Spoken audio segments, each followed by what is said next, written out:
Paix également qui était au cœur de ces images. Souvenez-vous, c'était à Bastia.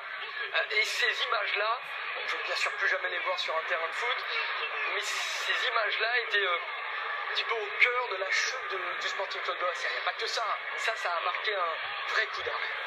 Oui, c'est sûr que c'est un événement qui a compté aussi pour malheureusement ce club de Bastia qui est une des figures de notre championnat. C'est un club important qui a toujours été en Ligue 1, enfin, même s'il y a eu des fois des descentes, mais là, ne plus le voir très bas comme ça, c'est pour le football difficile.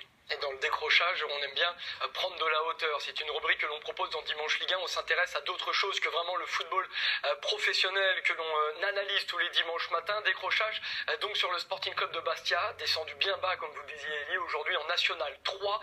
Ils sont dans ce groupe pour le moment. On fait un match de championnat. Ils jouent en Coupe de France ce dimanche après-midi. Voilà leur groupe. Ils se retrouvent à jouer contre Aubagne, l'AS Saint-Rémy qui est en tête pour le moment. Il y a l'AS Cannes également. Il y a des clubs corses. Bref, Bastia repart de très bas. Alexandre Carré a suivi le premier match du Sporting en National 3. C'était la semaine dernière. Et c'était compliqué, match à huis clos pour le Sporting.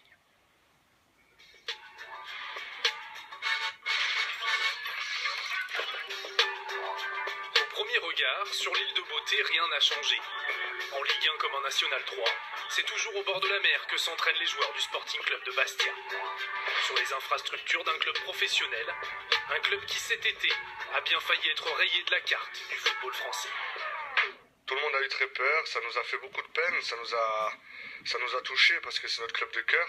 Surtout ici en Corse, le Sporting Club de Bastia compte beaucoup. Symbole de ce club un temps abandonné, le stade Armand Cesari, dont la pelouse porte encore les stigmates d'un été brûlant. Un sanctuaire à l'avenir précaire, dont le coût d'entretien remet à lui seul en question son avenir commun avec le Sporting. Ça fait partie des choses qui vont crève le cœur. On va essayer effectivement, c'est ce qu'on veut, c'est repartir dans ce stade qui est mythique pour le Sporting. La grande histoire du Sporting passe par Armand Cesari. À la fois repreneur et désormais président, Claude Ferrandi est l'un des hommes forts qui a permis au SCB de ne pas trépasser. On a décidé de se lancer dans une aventure qui est un pari. On n'a pas réfléchi, on a voulu sauver le club, on veut le porter au plus haut. On n'a rien à gagner. Les premières semaines n'ont pas été simples. Il a dû faire face au désarroi des salariés. Sur les 43 qui composent le secteur professionnel, 40 ont été licenciés. À l'image de Jean-Philippe Thibaudot, le responsable de la communication, les 3 autres ont accepté de poursuivre bénévolement leur mission cette saison. Pour redonner vie au projet sportif, Ferrandi a choisi Stéphane Rossi, ancien joueur et amoureux du Sporting. Mes parents très jeunes m'amenaient en tribune ouest, derrière le but, pour voir des matchs de Ligue 1. De toute façon, quand on est né à Bastia et qu'on a été élevé à la passion du football par le Sporting, on ne peut être que triste de ce qui est arrivé aujourd'hui. Et c'est quand même quelque chose qui marque. Entre volonté et nécessité, Rossi mise sur les joueurs formés au club, encadrés par des professionnels comme Gary Koulibaly, revenu dans son club formateur après plusieurs expériences, notamment à Monaco. Il y a une vingtaine de jeunes qui sont très réceptifs. Voilà, pour la plupart, je les ai vus grandir aussi, puisque c'était une génération beaucoup plus jeune que moi. Aujourd'hui, ça fait plaisir de les retrouver dans un monde professionnel, parce que pour moi, il y a quand même une gestion, je dirais, même des entraînements, tout ça, vraiment, vraiment professionnel. C'est une mission pour tous les joueurs d'ici. Je pense qu'on a été formé au club, donc on se doit d'aider ce club. Maintenant, le plus vite possible à remonter, ça serait bien. Au total, pour le moment, il ne reste que 2 joueurs présents dans l'effectif de la saison dernière, Gilles Chionu et Ismaël Diallo. Un renouvellement qui caractérise ce Sporting renaissant, de même que l'engouement qu'il suscite. Vendredi 15 septembre, veille du premier match de championnat, le club organise une conférence de presse pour satisfaire les nombreuses demandes médiatiques. C'est ça le plus important, c'est qu'on donne de l'espoir par rapport à une reconstruction. Face à Stéphane Rossi, 9 journalistes, un chiffre qui ferait envie à plus d'un club de Ligue 1. Le Sporting, ça continue d'intéresser tous les Corses, même en National 3. Il faut voir que c'est un club extrêmement symbolique et c'est pour ça que les médias continuent à le suivre autant. Un engouement qui se ressent aussi chez les supporters.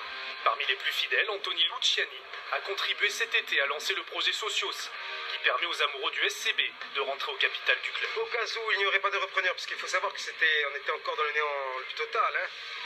Qu'au cas où on aurait été présent pour reprendre le club, et qu'on serait vraiment un partenaire privilégié pour des futurs repreneurs, une aide. Donc, pour rassembler, pour toucher le maximum de gens dans l'urgence, nous avons fait une réunion sur la place Saint-Nicolas. Alors, comme vous voyez, là, nous sommes à 4719 socios. Nous avons récolté la somme de 235 950 €.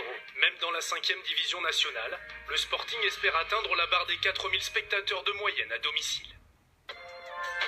Au matin de leur premier match de championnat, une fois n'est pas coutume, ce n'est pas à Fouriani que les joueurs ont rendez-vous.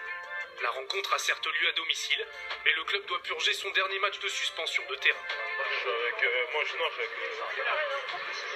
On parle 40 mois, vous êtes là. Ah oui, ça c'est rien. Qui c'est qui récupère Yo là? Aujourd'hui on monte en voiture, c'est mieux, on va faire plus vite, voilà. Ça sera plus reposant. Merci.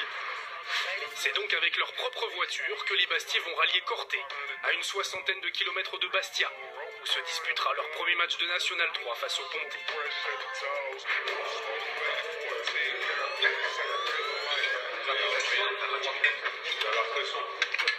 La pression de la peau.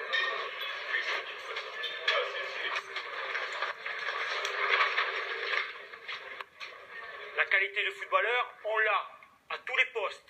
À tous les postes, on a des garçons qui sont capables d'être justes techniquement, d'être bons défensivement et d'être bons offensivement. D'accord? Tout ça, on l'a. Porter ce maillot et être dans ce projet, c'est pas simplement avoir le beau maillot, avoir l'intendant, avoir 40 dirigeants qui font le déplacement égaux, c'est pas ça. Après, on a tous des responsabilités très importantes. D'accord? Il faut relever un club historique. Ça, c'est une responsabilité importante. Allez. Allez. Outre le terrain neutre, c'est à huis clos que la rencontre a lieu. Pas de quoi refroidir les quelques 300 supporters bastiais qui ont fait le déplacement. Un enthousiasme rapidement douché, un quart d'heure de jeu et c'est le Ponté qui prend les devants. Les jeunes Bastiais sont à la peine, ils ne tirent pas une seule fois au but en première période. Les gars, faut se réveiller. Faut se réveiller. Il n'y a pas eu de pressing, il n'y a pas eu d'intensité, il n'y a pas eu cette agressivité. Il n'y a rien de tout ça. Rien. Le réveil corse a lieu dès la reprise. Et malgré quelques opportunités, Bastia doit se contenter d'un score de parité. 95e, ballon de but, tu vas la mettre dans la surface, il se chie dessus quand le ballon arrive comme ça.